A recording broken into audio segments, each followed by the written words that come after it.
অবশেষে খোলস ছেড়ে বেরিয়ে আসলেন ঋষভ পান্ত।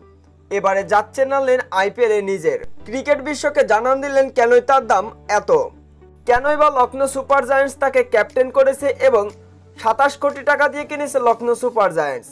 লখনৌ সুপার জায়ান্টসের এত কোটি টাকা এতদিন জলে গেলেও আজকে বৃথা যেতে দেয়নি ঋষভ পান্ত। অবশেষে আইপিএল ক্যারিয়ারের দ্বিতীয় সেঞ্চুরি তুলে নিলেন ঋষভ পান্ত। রয়্যাল চ্যালেঞ্জার বেঙ্গালুরুর বিপক্ষে মাত্র 54 বলে সেঞ্চুরি হাঁকালেন লখনৌ সুপার জায়ান্টসের সবথেকে দামি এবং আইপিএল এর সবথেকে দামি ক্রিকেটার ঋষভ পান্ত।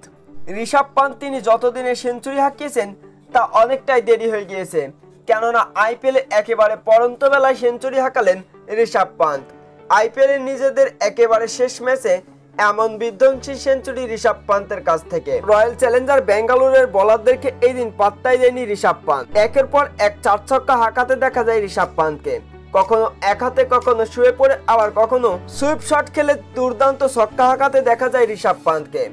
ঋষভ পান্তের কাছে এই দিন ধরাশায়ী হয়ে গেছে রয়্যাল চ্যালেঞ্জার বেঙ্গালুরু বোলাররা।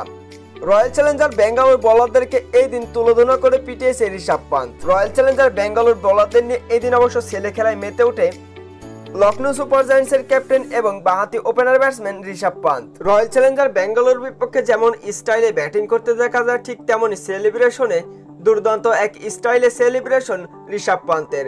ডিগবাজি মেরে এই সেলিব্রেশন হয়তো ক্রিকেট বিশ্বে অনেক কমই দেখা যায়, তবে ঋষভ পান্তের কাছে এবারে দেখা মিলল আইপিএল এর ৭০তম ম্যাচে।